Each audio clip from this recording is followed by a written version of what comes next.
The Spin-off Podcast Network. This is Kiwi is back for a brand new season with more inspiring kōrero from special guests including rugby player, father and role model TJ Perenara. My family bring me joy. Rugby brings me joy too, but it's not the same joy as my family brings me. And global dancer and choreographer Kirsten Dodgen. For some reason, people think I'm very intimidating. Listen to the new season of This is Kiwi, brought to you by the Spin-off Podcast Network in collaboration with KiwiBank. Available now wherever you get your podcasts. Talo for Lover. I'm Madeline Chapman, editor at The Spin-off. If you have the means, consider supporting our high-quality journalism by becoming a Spin-off member. Sign up now at thespinoff.co.nz/donate.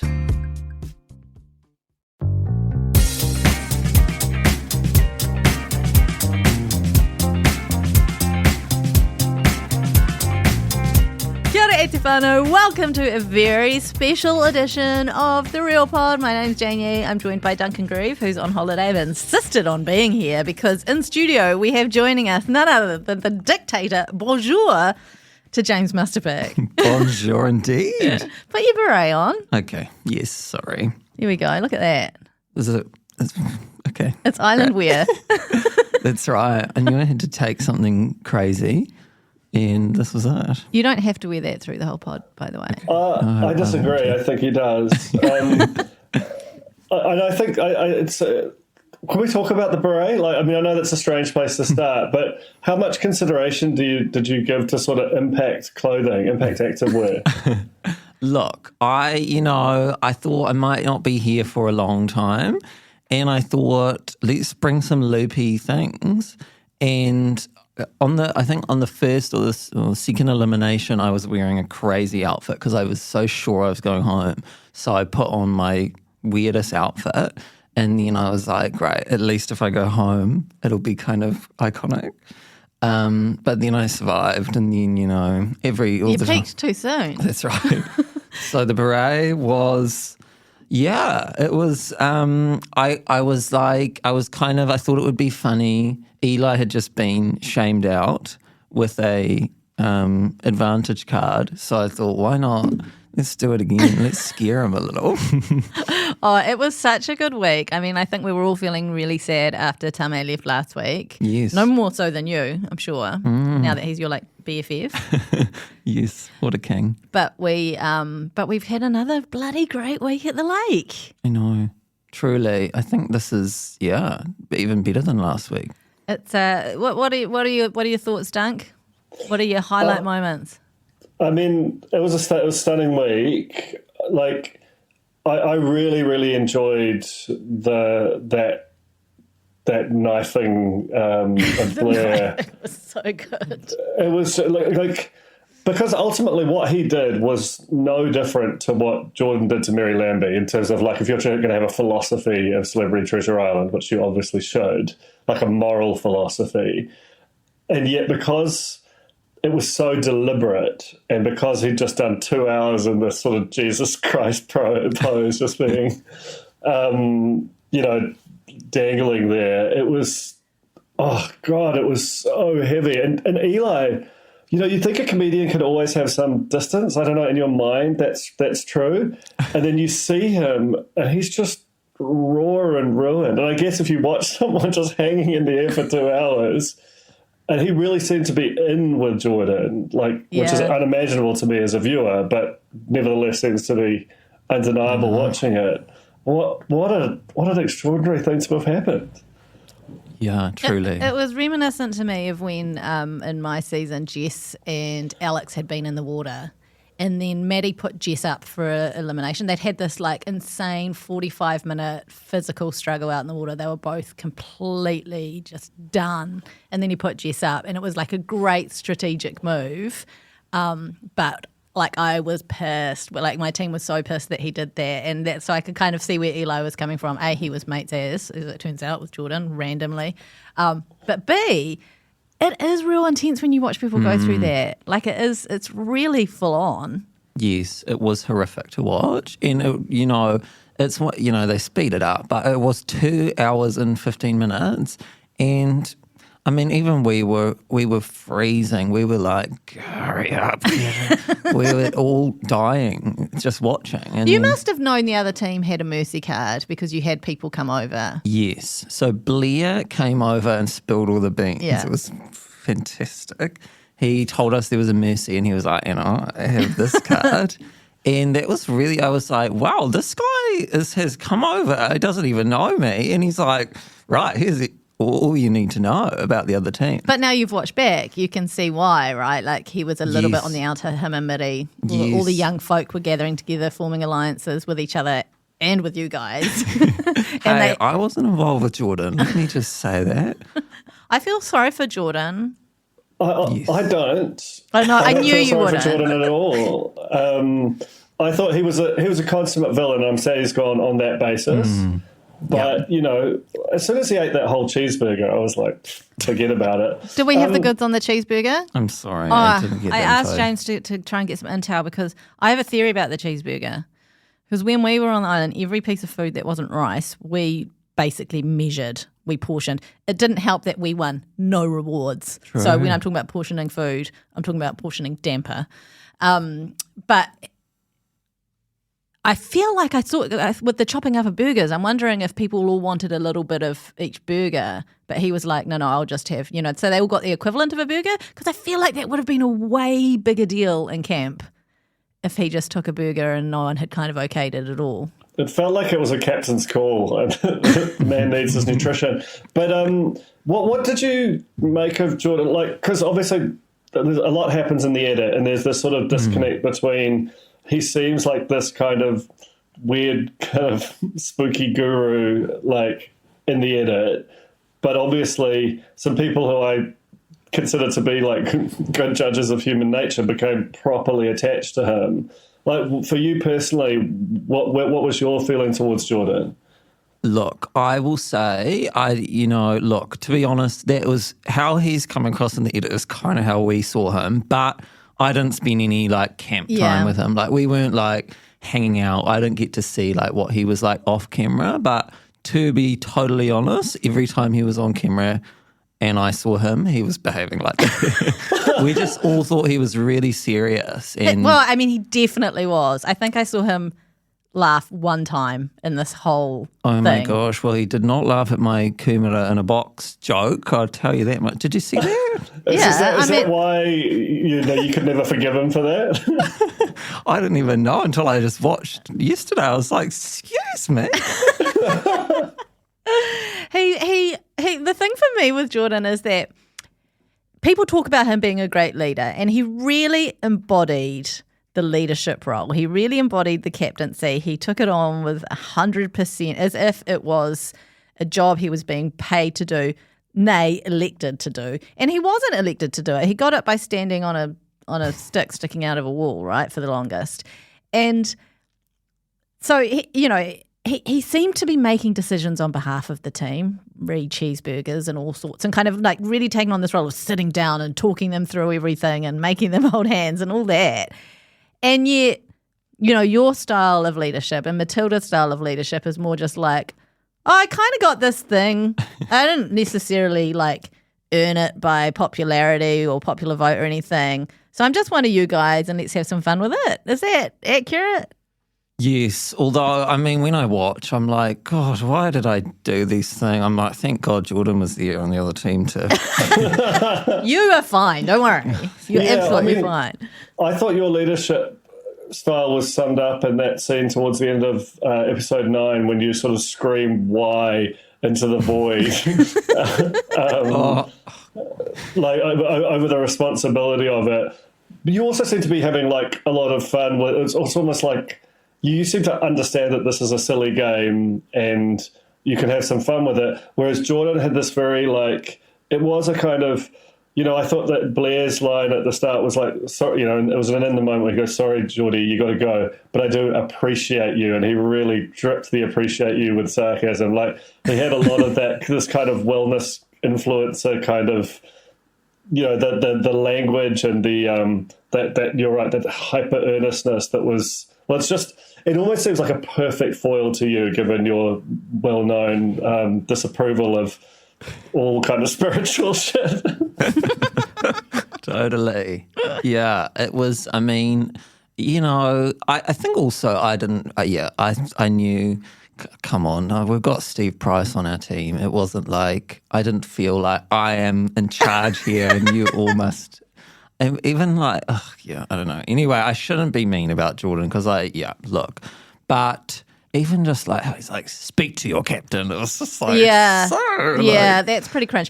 We always have the caveat on the podcast that we talk about what we see on screen. Having been in the situation, both you and I. Sorry, Duncan, you haven't been to the island yet, even though it looks like maybe. I mean, are they shooting a new series right now? Because it looks a little like you might be there. There's so much that doesn't make it on screen, and as viewers, we can only judge by what we see. In my season, Josh Oakley was given a pretty bad edit, and he was kind of like just a hothead kid, and he had lots of redeeming features that just were never ever shown. So I can understand how that can happen. I did feel bad for Jordan because I think he really loved his team, and he really, kind of was trying to do the best by them, but also him at the same time. I think he just got way too into I don't know what was going on in his head actually. I don't know. Yeah, look, I've met him now properly. He was great to talk to. It was totally fine. So look, I mean, I don't want to be dad who comes and spoils all the fun and says, guys, don't be mean, because I mean, it's like he was great to talk to, and I watch on TV and I'm like, why are you doing this? Like this, just like jaw drops from these things. But anyway, look, I mean, I'm sure the cornies don't send hate to anyone or anything like that. No, of course they don't.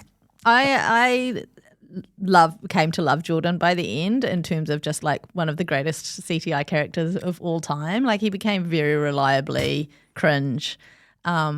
Bless him, and now he's gone. So there's kind of a gap being left behind, because other than Jordan, it feels like everyone's getting on pretty well. I don't know. I mean, Eli does seem to genuinely hate Blair. Oh, I mean, now we've got some real cross-team tension for sure. And profound way, and I love that. I think Blair Strand, the guy from Shorty Street, to give him his full formal title, continues to be this like revelatory weirdo. Can I get so when he comes across and starts talking about Dwight Eisenhower being kidnapped by aliens, that again is obviously for you with your personality and worldview, that's a problem. How sincere was he with that? Like, because actors can be weird, like not all of them, but some of them. He was pretty sincere, I'd say, but we all loved him. Like it was sort of a lovable. I mean, I love loopy people, so it's something that I just adored him, and he came over, and as I say, he just spilled all the beans to the other about the other team, and he was like saying to me like, "Oh, I just love you being captain. You could put me about 100 times. I still think you're the best captain." That's what you need to hear. Sweet, I know. And so you did. Yeah. Well, I mean, there was more to that than what was shown. Really? Obviously. Can you tell us? Well, I mean, two quite sad things. First of all, Steve was having a really hard day, and also Blair was he was worried about his family. So he had said to us, "I'm quite worried about my parents back home." And there was flooding going on and things. So he was like, "I'd be quite happy to go home, so feel free to put me up." Yeah. So there was a bit of, but anyway. Susan Devoy did exactly the same thing one night after her son went home. She was like, I'm gonna go home tonight, put me up. And then she went up against Katie and just smashed her. Yeah, that's exactly what Blair was like. You get in the ring and you just can't. Yeah. You can't fight your essential nature. I think the only person we've ever seen we've seen two people properly throw eliminations before. One was Aya Lou, who did that puzzle against Karen O'Leary, and even though she had it within like 10 minutes, spent 50 minutes pretending she didn't because she wanted to get home to her baby. And then Joel Rindelob, he threw his elimination so that Siobhan could stay because they were a friendship couple. It was very lovely. It was. I also think this was another one of those challenges that were like, and I don't know what the relative heights of Mitty and Blair are, but it felt like this thing where height is an advantage. Like you could see her; she was stretched to the absolute limit just to complete it, and that's just a lot harder than if you have your arms a bit lower. But he was holding the pole much lower down than her. Yeah, because he might be taller. I don't know. No, well, see, she seems like quite a tall thing. Very athletic. Yeah, and Blair's not too tall actually, but yeah, God, when I watch now, I'm like, I wish I'd taken Mitty Armour over. I just think her and Blair, like when she. Well, but you don't know that at the time. You don't realise they had this amazing alliance that could have been really strong, but probably would have seen you ousted at some point too, potentially. So. Possibly, yeah, and because in episode 7, when Blair and Mitty Armour threw the challenge, I loved Blair going, the kiddies need to be disciplined. It was so good. They were so amazing through that when they threw the challenge and Jordan's fury. God, that was fun. Yeah, so at the time, Laura had a chat to Eli and Jazz and Courtney, and they were like, we might throw the challenge today so James can stay in. And so then we went to the challenge. I didn't know Blair and Mitty Armour were going to throw it, but we went along and then... So everyone was trying to throw it except Jordan. Yeah, pretty much. So, but then Jazz, they didn't show this as well, but Jazz volunteered to sit out. And I was like, get in the boat, bitch. I was like, don't mean to be throwing this, madam. And then afterwards, like when Courtney came over, she was like, oh no, we didn't throw the challenge. And I was like, wow, we were just so good. But little did you know that Blair, and when you watch it back, Blair and Mitty are doing the most to throw. Like their rowing was ridiculous. It was so obvious. And then Jordan was he knew it and he was dark on it. He was pretty onto it, Jordan, I think. I think he was a legitimate threat in every way. Like, while you're sleeping, all the ways.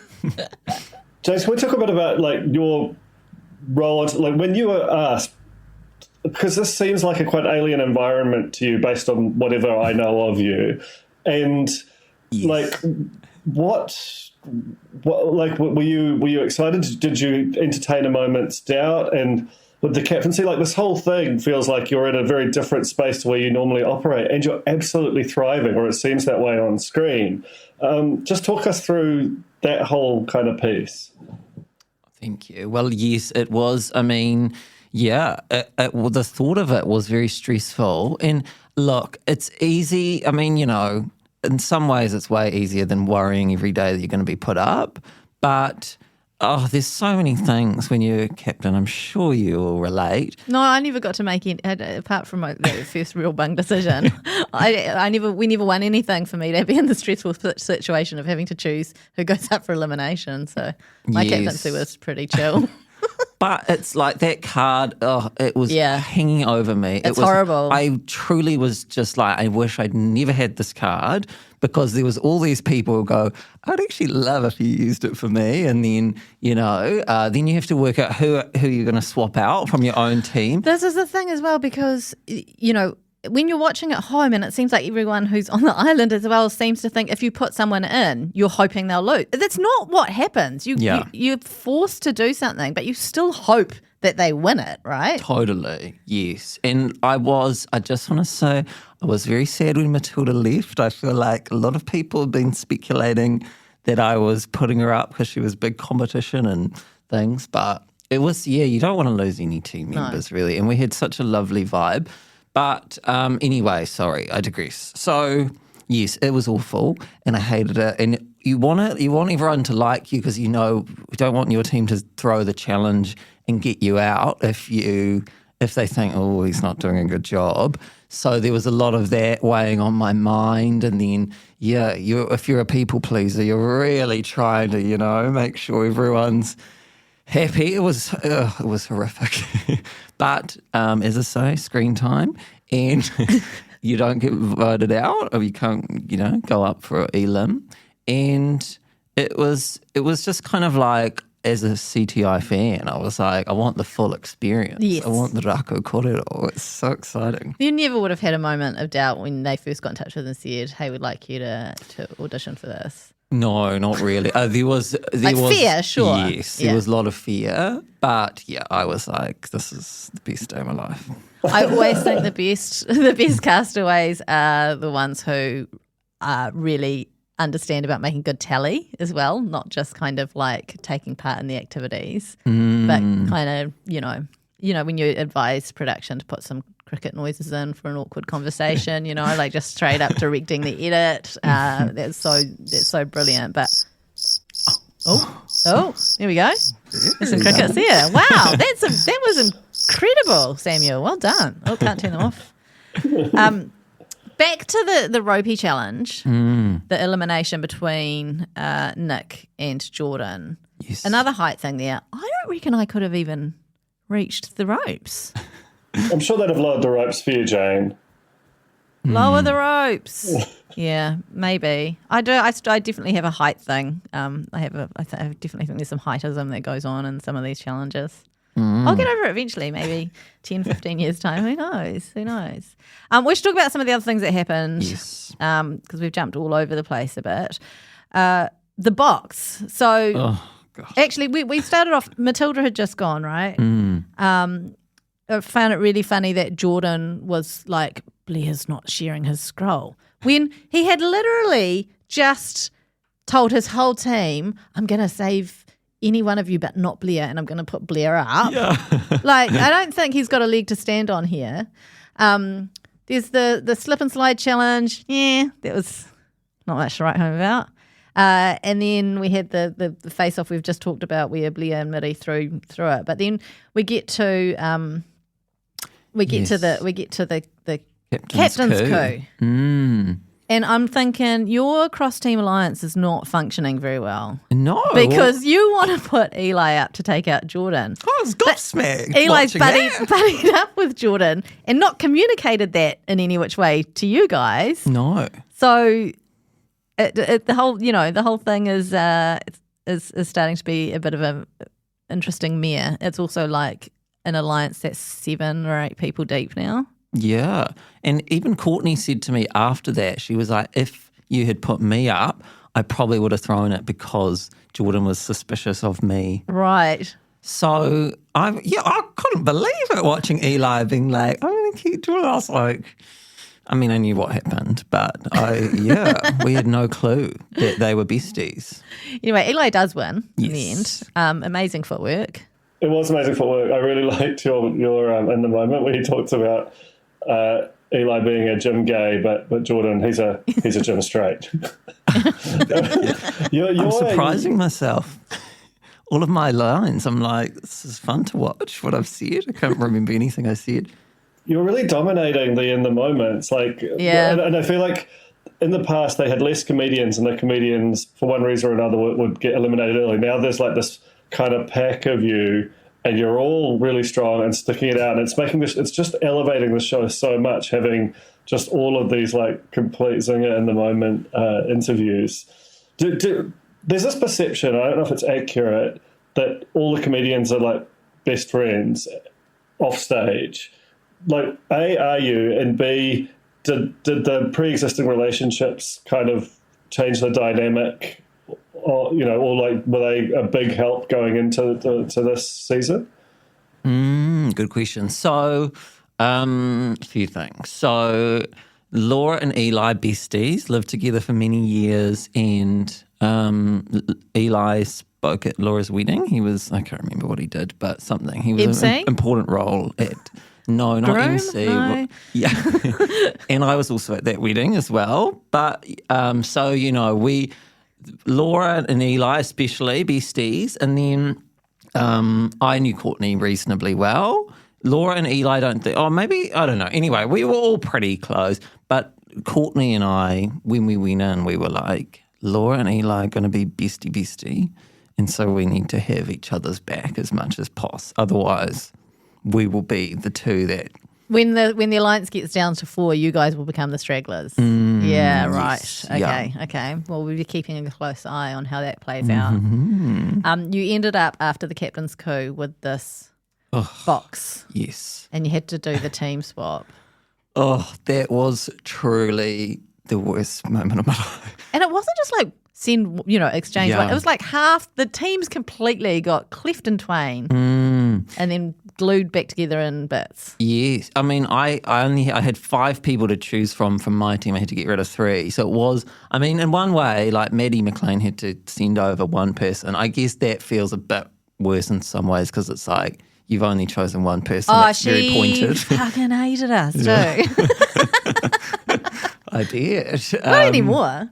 But at the time, it was rough. Yeah. Yeah. But I mean, it was devastating watching Matt Gibb be like, I can't believe how fast he chose me. I did not choose any of them fast. It was there was a lot of me pausing and trying to work out. I thought when I got it that I was like going to be able to like go home and we'll go back to camp and think about it.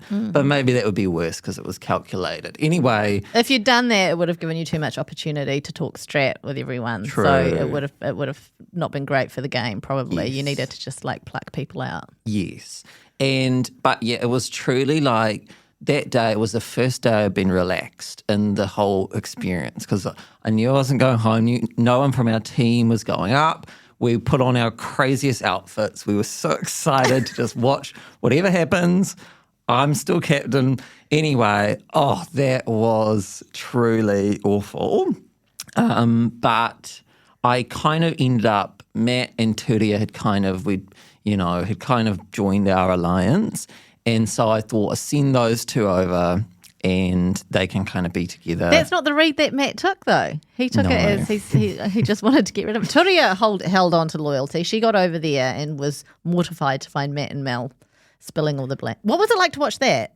Oh, yeah, look, I mean, I know what happens, so it's fine. It's like we had 2 good eliminations after that, but yeah, it was...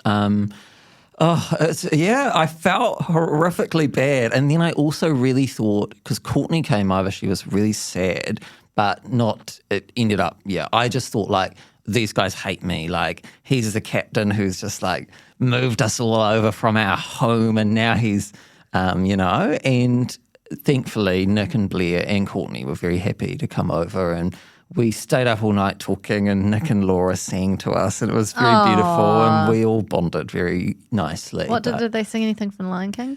A bit of Lion King, Yeah. bit of NSYNC as Blair said. Yeah. So, yeah, it was lovely. But at the time, I really felt like, oh, my God, I am the worst. You sent your teammates over to Duvets, though, which is, That's you can't be true. too sad about that. And they took a bunch of meat with them. Yes, that's right. They got to Scallywags. take half the meat. Yeah, I know. Good on them. I guess Turia had been begging for red meat for ages, so I was happy that she got some. You did her a favour. What songs were playing during the charity challenge where you had to lip read? Oh, it was some weird, I can't remember, but they just played it over and over again. It was just like one song. Yeah. That's a shame. Yeah. Feels like it could have been a nice opportunity to listen to some decent IRD hold music or something. Like Dane Rumble, get them on. What would you have done if Dane Rumble or Drew Nemia had been there? Oh, well, they were really like the story producers were like, before we went in, they'd do like a pre-interview and they were like, what will you do if Drew is on the other team? And they were really kind of leaning into it. And so I really started to think, fuck, maybe he is there. I think if he'd been there, it would have been like so exciting and just in terms of like, this is huge. Yeah. But also I think I would be sure he would have been like, get this guy out immediately. Yeah. So- He would have done a lot of dancing, I feel. I just feel like there would have been a lot of dancing on the island. So just on that, get this guy out immediately. Have you had contact with Drew? Like, what is the current state of you and Drew's relationship? Look, not great. I mean, yeah, no, it's not great. So, I think he would have definitely not wanted me there. Would you like to have a good relationship with Drew? Absolutely. Okay. So he's holding out on you. Just to expand on not great, well, how does that manifest? Well, I really tried to get him for a show that I made last year, Abandonment Issues. We were desperate to get him.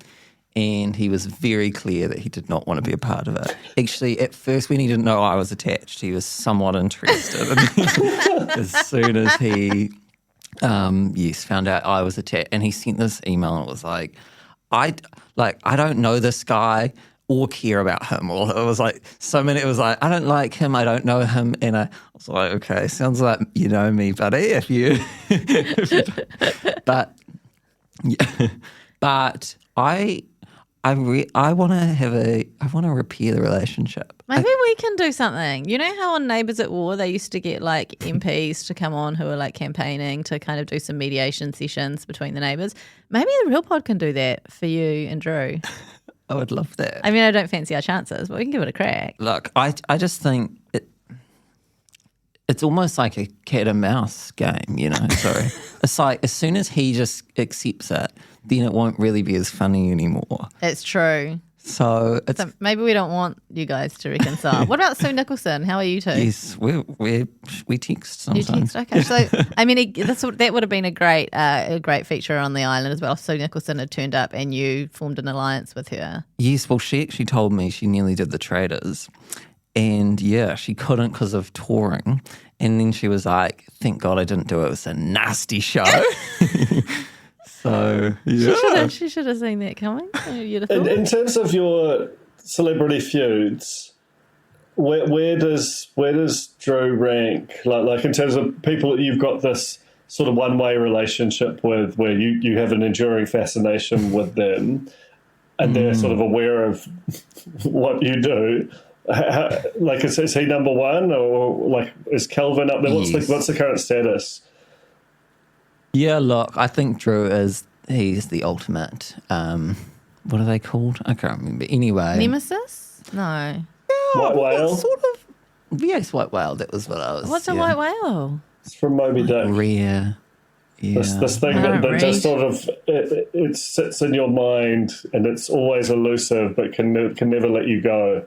It's an idea as much as a physical, reality. Yeah. Anyway, should we get back to this telly show that you're on and absolutely play caning, I might add. You've been doing really well on all the challenges too. Thank you. Because I feel like, you felt that wasn't your strong point necessarily, some of the strength of it, but you were absolutely like biffing sandbags and knocking things over, putting light balls into weird contraptions at height, all sorts of things. Thank you. Yeah, I surprised myself. I did that catapult one especially. I was trying. I was putting all my effort, but I was very happy to lose that. I was sick of putting people up, and those nachos looked terrible. Did you not think? Yeah, They always bring out the nachos. They always bring out the nachos. Was that as cold and miserable as it looked, that challenge? Like, it seemed like it would go for about a week if they just hadn't changed the rules as well. It truly would have. Love a mid-game rule change. So it was horrible. I was freezing and I was like curled up into a ball on the pontoon, shivering. And Laura went out with her sandbag and said to the crew, like, you need to get a boat and bring out some towels or a blanket for James. This is a health and safety nightmare. Something like that. It was very sweet of her. And then I think soon after they were like, yes. But they would always do this thing where I'm sure that they did it on your season as well, Jane, where if they're going to change the rules, they ask both teams and everyone has to agree to the rule change. Otherwise, they won't change the rule. Didn't do that. Oh, no. really? Yeah, no. In fact, sometimes it felt like the rule changes, they didn't even make sure it was clearly communicated. Oh, right. Yes. Okay. Yeah, well, they were very serious about it. Perhaps because of some of the things that came out of our season where things weren't fully communicated or we didn't hear the rule changes properly. Yes. Okay. Right. Yeah. Probably. And like in the second episode with the stamping on the catapult thing and the sandbags going on too. So they were like, because it was taking so long, they were like, okay, we're going to propose a rule change, and basically not everyone had to get it. It was kind of like a person could go 5 times, get it so it didn't have to. And we were like, yeah, all good. And then Karere were like, no, we're not changing the rules. Oh, interesting. So I shouldn't be mean. But anyway. Well, they were probably just concerned that you had one person who was just going to nail it, you know? So, well, my theory is that they were like, nah, some of these people won't be able to get it. So we should just not let them. But anyway, so thankfully everyone was freezing and we changed the rules. But yeah, that was miserable challenge. But You said at one point, you know, you launched a bag and you said it was like the worst catapult in the show's history.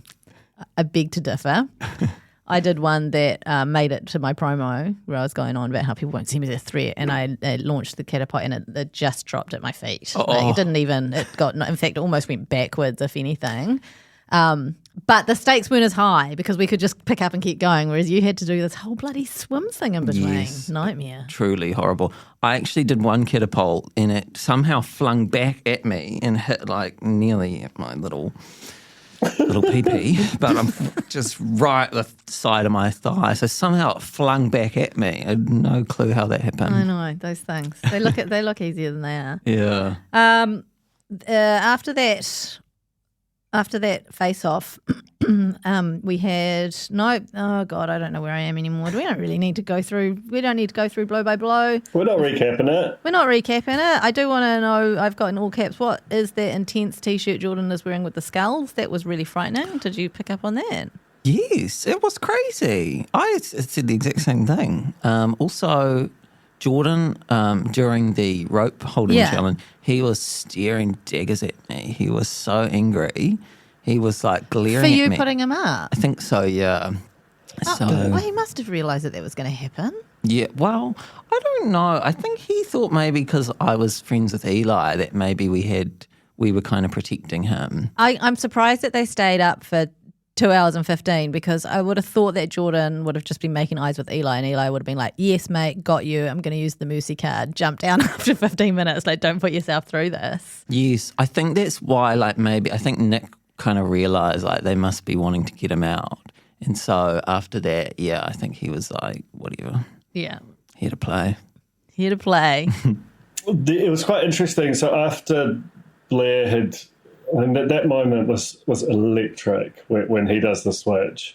And then they go back to camp and Mitty is trying to remind them that it's a game in this way, which I think, you know, it is important to remember that this is ultimately a silly little game. And they just turn on her. Like, it's so raw. Yeah. It's really, really shocking how that whole thing goes down. Like, could you really... feel the enmity in the air and the aftermath, the way it comes across on screen? I knew, not really. I knew Eli was obviously very upset. But again, like, I didn't really realise Eli was bestie with Jordan. Like, we kind of, I really thought he was just so scary that I just, I thought, like, he's the captain everyone wants to get out, but clearly not. I knew that we'd heard rumours that there was a bit of like an argument after they got back, but we were told that it wasn't on camera. So I love that they had the audio. I was like so gripped hearing them arguing. It didn't seem like a full-scale argument. No. And emotions did seem to be running very high. And I think had Jordan been put up and done any other challenge and that whole thing had played out exactly the way it did, but it wasn't him standing there for 2.5 hours in agony, then probably everyone would have been much more okay with the decisions that were made because it would have just been much more just like gameplay. But it is, I think, when someone's kind of been through hell and then had the opportunity to be saved. And like it didn't mean that Nick would be going home using the Mercy card. It would have been kind of like a nice thing. Both these guys just went through it. They both get to stay. How nice is that? But not for Blair. Any other challenge, any other Elim, totally fine. You know, totally fine to send Jordan home. But that one I think would have stuck pretty hard. And you guys were cold out there. You were out there for hours, just like. So I understand that their emotions would have been running high, even if they didn't all adore Jordan. It's still just kind of like a full-on thing to watch anyone go through. Totally, yes. It was every day. It was like, something crazy. It just kept happening, you know. And it was horrific to watch. Nick, I felt so bad for. As soon as he got down, I felt like a monster. And I said to him, like, I'm so sorry. And Nick was like, James, thank you for allowing me to go to that place. Yeah, he went to a place. Oh, Nick, The Bumblebee? Like, too nice. The Bumblebee. yeah. I thought that was the beginning of the end for him, but it turned out to be like his little Bumblebee savior. He would have been grateful. Like when you go into an elimination arena and you win, you feel so empowered. It's actually like it's not nice being put in there, but you feel like super strong when you come out the back of it. So there would have been elements of that he was super grateful. And he got to show the nation just like what a bloody absolute trooper he is, you know? Totally, yeah. And he got to say that nice thing about his wife. And, you know? and Jesus. All good things. Or God. I And forget Jesus. which. Do you think he was channeling Jesus up there? He did say that, right? Yeah, sort of I think Jesus so. on the cross vibes. Sorry, shouldn't have said that. Lovely man, Nick, very sweet. There seems to be two things going on. One is like you seem to be really enjoying the game aspects of it and just, you know, being on this show that you've watched a lot. On another level, it looks really cold and uncomfortable. What is your general disposition throughout the time we've watched today? Yeah, I think I was stressed the whole time, but I knew it was one of those things. I was like, I need to stay. This is for the best. So I never really considered, self-eliminating or anything like that. There was definitely times I think where I thought, if I get put up, I will still try, but if I go home, I think I'll be quite happy. And I felt like I'd done a lot by this stage. So I had my little beret moment. I was like, I've had a few laughs, whatever. So, but yeah, it was hard. It was, some days it was a bit, you get a bit saddo vibes.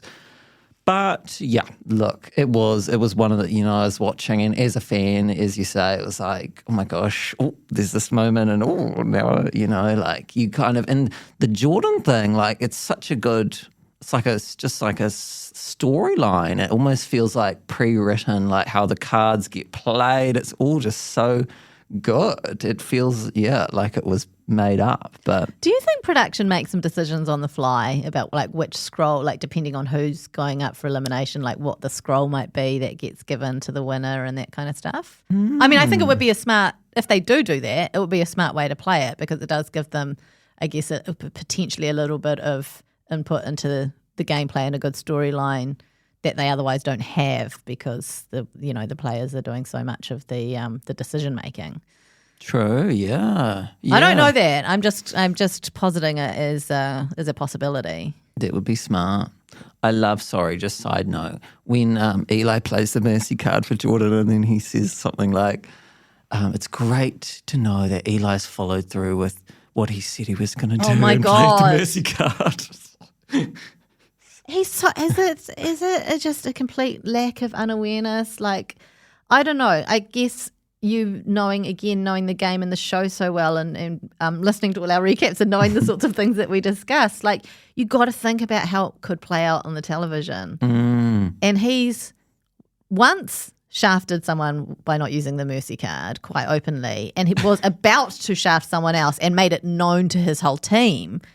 And then was just like, Blair did the right thing. Good on him. Kind of like, he was the man that I couldn't be or anything like that. No acknowledgement of how he didn't play the card. Well, we all kind of heard that. Sorry, Eli, not Blair. Oh, yes, yeah. It's confused. That's very like. Yeah, we heard that Jordan was, because we were all like, oh my God, Jordan's going to be so angry. But it is almost a nice way that it ends. Jordan, I felt a little bit sad when he was crying, and when he says, like, it's a good play from Blair, and, he was quite gracious in defeat. Yeah, totally. So, good on him. Okay, anyway, I can't remember what I was going to say. That's all right. I think we kind of reached the end of the week. I was just going to say, hardly anyone on the bloody show had ever watched CTI. A few of them had kind of, I think, just started to watch Fans vs. Faves just because they were like, it's airing. They knew they better were going. watch quick. Yeah, because I think the first 3 episodes came out right as we were going in. And so, but no one had a clue what, and I said this in the Discord, people were gobsmacked that comedians who knew each other might form an alliance. Yeah. And in Jesse Chuke's season, everyone was in alliances. It was like hard out. It was like so hard to keep track of. Yeah. And then this one, it was like, I almost felt bad. I was like, someone make an alliance, please. Are you getting is there some tension with the show airing as people are starting to see things that were going on they weren't aware were going on? Yes, a little bit. Yeah. Yeah. And you forget things you've said. Like, it seemed like such chill scheming compared to what we've seen before. We've seen, in previous seasons, some really hard out scheming. This just seems more like, hey, we're mates, we'll look after each other. It doesn't seem particularly like cutthroat. It's the most basic scheming. It's absolutely fine. But it is wild. I had a similar thing on my season, even though it was fans versus faves. There were a few of the fans who were not probably what you would class as super fans and not as familiar with the show as you would imagine they would be being in a fans team. But they, when they watched back and even in the course of the game, they were really just shocked by, some of the stuff that was going on. Meanwhile, on the faves camp where they have done all this before and the scheming, and they're all cool with it because they understand it, Totally. And have you made any mates out the back of it, as a result of this weird forced immersion situation?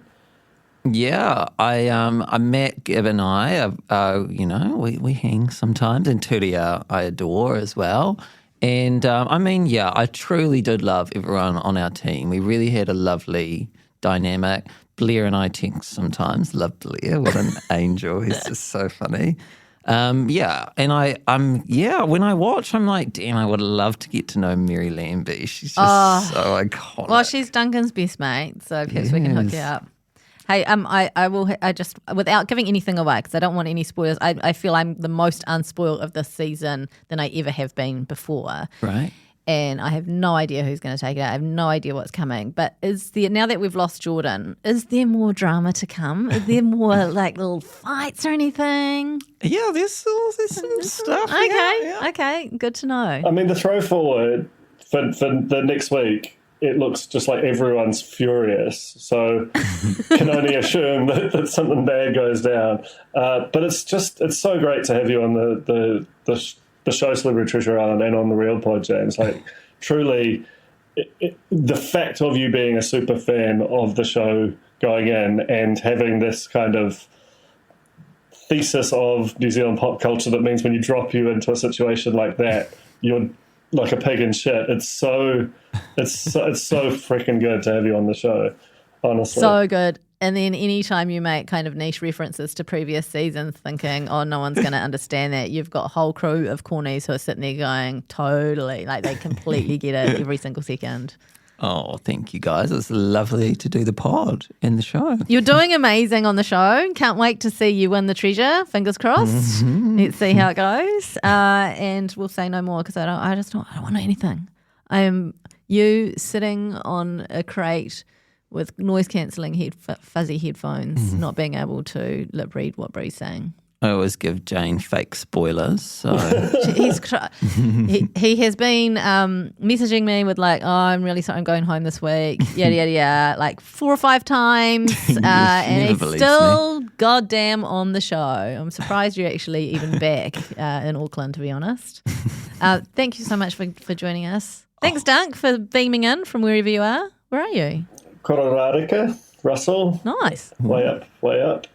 This has been amazing. Such a fan of what you're doing on the show, James. It's amazing. It's so good. Oh, thank you so much. Thank you, Samuel, for recording. Thank you, Cornies, for doing what you do and paying to listen to this, and we appreciate your support always and forever. Do you want to say anything to the Cornies before we go? Love your work. Love being in the Discord. Cheers. From the Spin-Off Podcast Network, you've been listening to The Real Pod, hosted by me, Jane Yee, along with Alex Casey and, most of the time, Duncan Grieve. Our producers are T.I. Head Butler and Samuel Robinson. Thanks for listening. Kia ora, I'm Alex Casey, Senior Writer at The Spin-Off. We wouldn't exist without the ongoing support of our generous members. If you're able to, you can make a donation at thespinoff.co.nz/donate. Do you find it hard staying optimistic with all the financial news in the media? I'm Bernard Hickey, and on my podcast, When the Facts Change, I'm here to help you navigate the ever-changing landscape of economics in Aotearoa. So join the conversation every Friday on When the Facts Change, brought to you by the Spin-Off Podcast Network in partnership with KiwiBet. The Spin-Off Podcast Network.